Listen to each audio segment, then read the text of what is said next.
and welcome to a brand new series of It's a Mystery, the show that attempts to solve the world's greatest mysteries.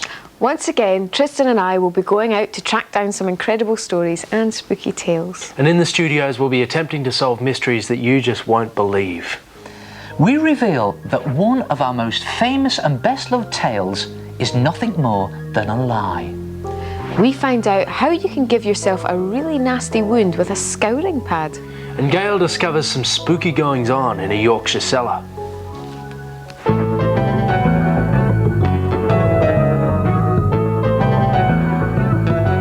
It's a mystery. What's wrong with one of the most famous stories in the world?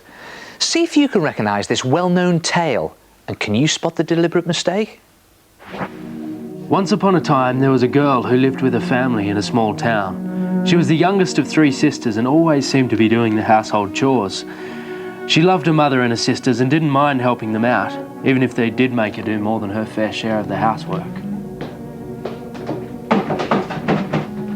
She scrubbed the work surfaces until they were spotless. She washed the dishes and rinsed the glasses. She cleaned the cooker from top to bottom till it gleamed. And finally, exhausted, she polished the silver and started to mop the floor. While she was mopping, she heard a knock at the door. She went to answer it, and there was the postman with a letter. Hello there, love. I've got a letter for this address. Oh, thank you. All right, bye. There was no name on the front, so she opened it. You're invited to a party. To her utter amazement, she had received an invitation to a very special dance that evening. Where could it have come from, she thought? Who could have sent it? As evening was approaching, anxious not to miss the dance, the girl got ready in a flash and left for the party in a beautiful dress.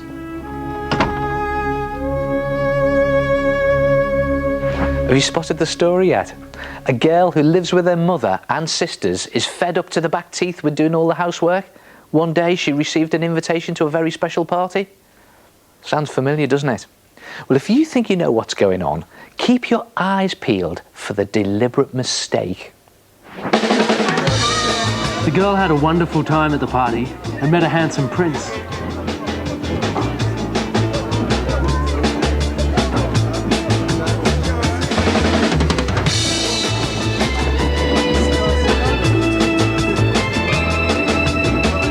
They danced and chatted together.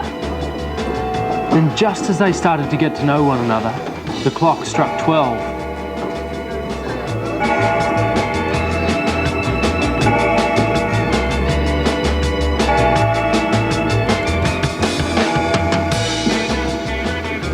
The girl had been warned she must be home by midnight. Fearing that her mum would be waiting on the corner of the street for her, the girl dashed out of the party, leaving her fox fur slipper behind on the staircase. Yes, you've guessed it. It's the story of Cinderella. But did you spot the mistake? Yep, I did. Very easy. She was wearing a fur slipper when actually we all know it should have been one of these, a glass slipper. Well, in actual fact, are you ready for this? It shouldn't. Neil, what is he talking about? Well, in the earliest versions of this tale, Cinderella wore a fur slipper, not a glass slipper. The misunderstanding came about because of translation. What do you mean by that? Well, this story is many years old, but it was not written down until about 300 years ago by a French guy. Now, in this French version, Cinderella wore pantoufles de verre, which actually translates as slippers made of fur. But when the story was being told, someone mistook the word verre, meaning fur, for another French word, verre, meaning glass. And because they sound similar, you know, verre, fur, verre, glass. Ah, well, I never. Just think, if the translators had got it right, then Cinderella would have never worn glass slippers as we all think. She would have worn fur slippers.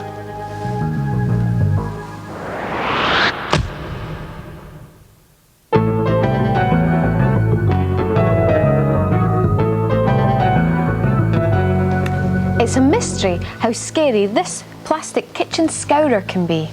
And this instant coffee, and this blackcurrant juice. Believe me, they are scary. In fact, so are all of these. Eyeshadow, lipstick, glue.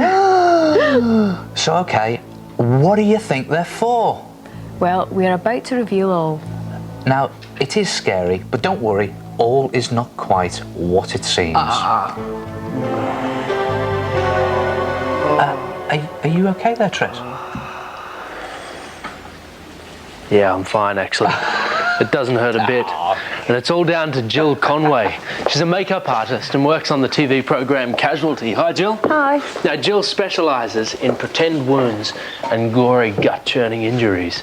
So you're the one who's done all this to our little Tristan. Easy on the little. Yes, I'm afraid I am. It's all in the day's work for me. Oh, nice job. Now, Jill's the one that's responsible for all that overacting from Tristan over there. God, pot calling the kettle black. Solve this one for me, Jill. Where does the instant coffee and the blackcurrant juice come into all this? Well, for all the blood we use, we get the blackcurrant juice and each bit of coffee, put it in there and stir it.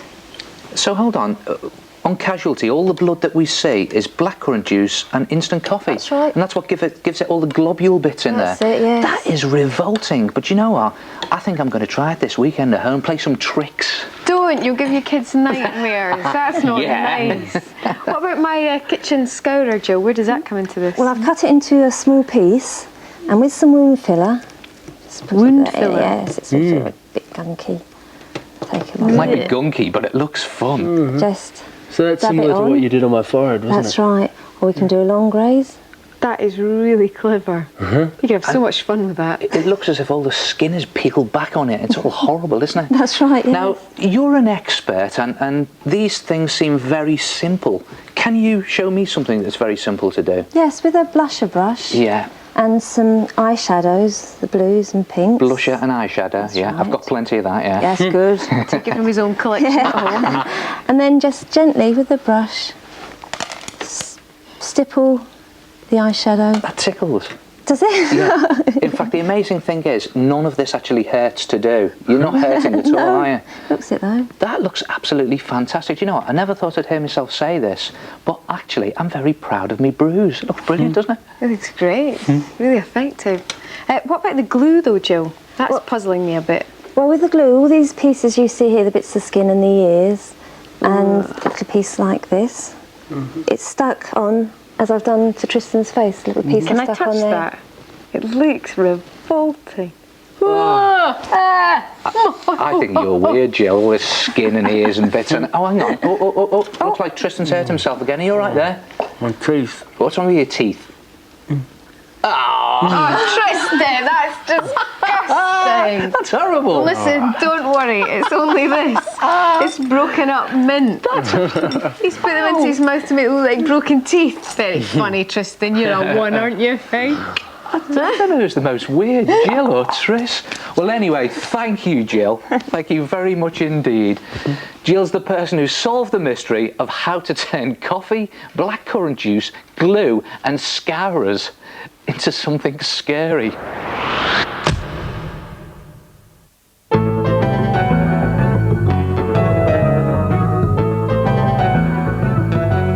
Here's a spooky one for you. So now's the time to hide behind the sofa if you want to. Do you believe in ghosts? Well, I'm not sure myself, you know, but how about half a ghost? Because it's a mystery what was said to haunt the treasurer's house in York.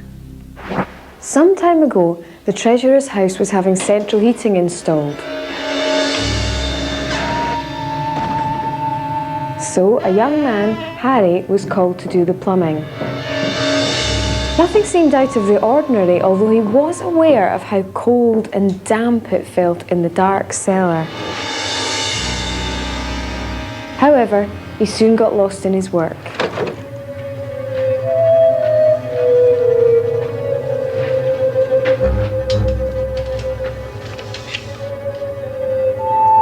Suddenly, something caught his attention. What was that eerie noise?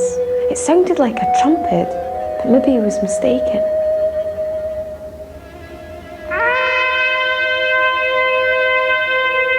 There it was again, but this time it was much louder. Harry shivered, and the hairs on the back of his neck stood on end.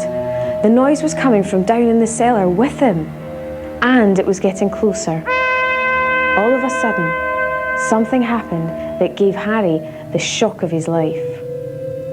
At that moment, Harry thought he saw a Roman soldier coming through the solid wall. The figure walked across the room and seemed to disappear through the opposite wall. Harry gasped in amazement. Maybe he was seeing things. But then suddenly another soldier appeared through the wall, but this time the detail was even more vivid. Then another one, then another one, then another soldier appeared, all filing through, proudly holding on to their round shields. But they weren't very tall. He peered a bit closer and then realised that each of their legs stopped at the knee. Their feet had gone right through the floor, making them look like sort of half-ghosts. Harry just couldn't believe his eyes. When he looked again, everything seemed back to normal. The Roman soldiers had vanished, and Harry stood there, alone in the darkened cellar. Roman soldiers walking through walls? Don't believe a word of it myself. He must have been working too hard. Seeing things, I reckon. I mean, ghosts are one thing, but half ghosts. Well, he saw them all clearly. I reckon it was an optical illusion. Well, it must have been a pretty big one, I'd say. And what about those shields? Now, I always thought Roman shields were sort of long and thin, like this one, not round like this one.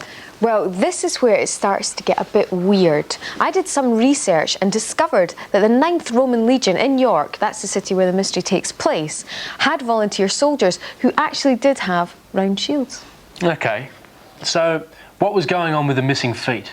I mean, how do you figure that one out? Surely you're not telling us that they were some kind of half-ghosts without feet. No.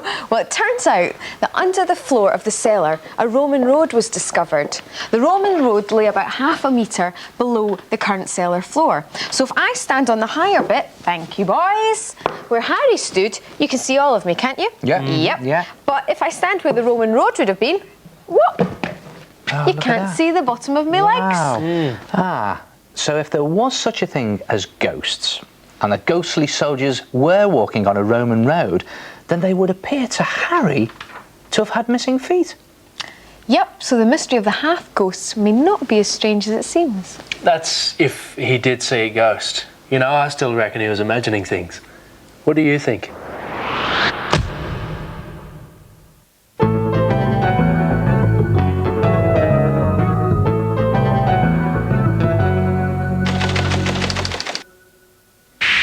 Hello, my name's Mick Powell. I live in Barking in Essex. I'm the chairman of the British Reptile and Amphibian Society. I recently received a phone call from the RSPCA about rehoming a very strange animal. On the 15th of June last year, a man was out walking a friend's dog in a South London park. The dog had begun to play with something in the grass, so the man walked over to the spot where the dog was to see what was going on. He was shocked and amazed by what he saw lurking in the grass. The man came face to face with something he'd never seen before, roaming in his local park. Worried and not quite knowing what to do, the man called the RSPCA. When the RSPCA got to the scene to rescue the animal, he couldn't believe his eyes. As he looked into the grass, he came face to face with a crocodile. Oh, what an amazing story. A man takes a dog for a walk in the park and finds a crocodile.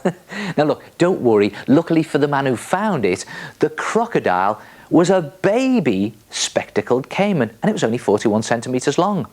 But what on earth was it doing roaming around a park in London?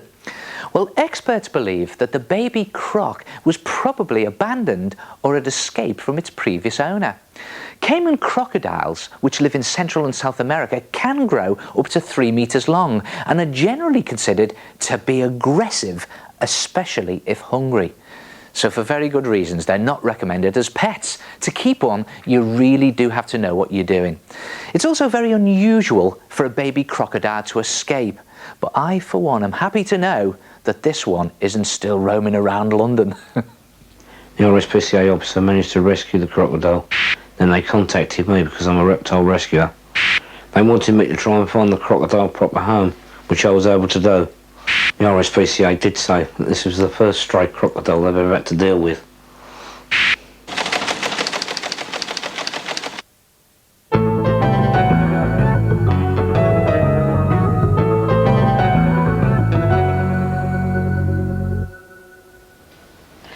a mystery to me what secrets you can reveal just by looking at someone's face.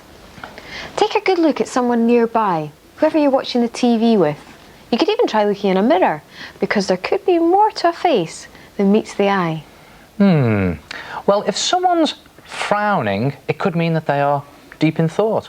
Or if the corners of their mouth are turned down, then it's obvious they're quite sad about something. Okay, how about this one? Well, it looks like you're smiling, so I guess that means you're happy. I agree, you can tell whether somebody is tired or happy or sad from their facial expression, but what does it actually tell you about their character? Take another look at your or your friend's face, and you guys take a good look at each other. Do we have to? Yes, you do. Now, look, I'm sorry, but you've totally lost me now. Well, some people believe that you can actually tell what sort of person someone is by the shape and layout of their face. For example, look at Tristan. He's got a square-shaped forehead. This might mean that he enjoys starting all sorts of things, but he quickly gets fed up and doesn't finish them. I guess That's very true. I started lots of little films when I was a kid, and I only finished one recently. It took me years. Yeah, I'm not convinced, you know. So, what can you tell from observing my face, then? All right, well, because you have a long space from the base of your nose to the top of your lip, and it's supposed to mean that you have a wicked sense of humour, which you do. Yeah, he's evil underneath. I might buy that. So, OK, what's this technique called, then? Well, it's a high-tech face measuring method known as personology. And it's thought that the layout of the face, like the position of the nose, the mouth and eyes, and its shape have got a lot to do with the sort of person that you are. Have a look at this chappie here. Ah, yes. there he is. Experts say that a person with a turned-up nose, and there it goes. like this one, may be happy to learn and grasp new ideas, but a person who had a turned-down nose Like that. will be less likely to have a go at new things. OK. And when it comes to mouths, they claim that if you have fat lower lips, like that, it means that you're really generous. But if you have thin lower lips, it might mean that you're careful with your money. If you've got eyes that are close together, like this, it could show that you have a built-in sense of right and wrong.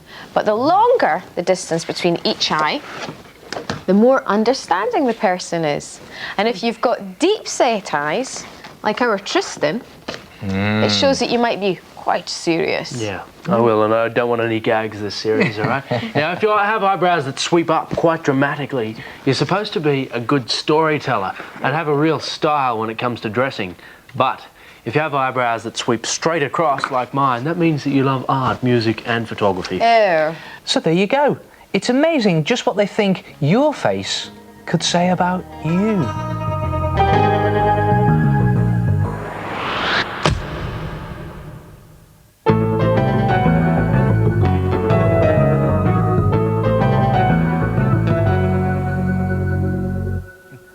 So that's it for today. We've managed to solve some mysteries, but plenty more still remain. So don't forget to join us next week when we'll try and solve some more. In the meantime, here's one last mystery for you. A man went out for a walk without taking his umbrella. He didn't wear a hat and he didn't take any refuge under shelter. Now, the mystery is, how come not one single hair on his head got wet? Can you work it out? We'll reveal the answer next time. If you've got a mystery you'd like us to try and solve, please write to us at this address. It's a Mystery, P.O. Box 1234, Maidstone, Kent, ME14 5XX.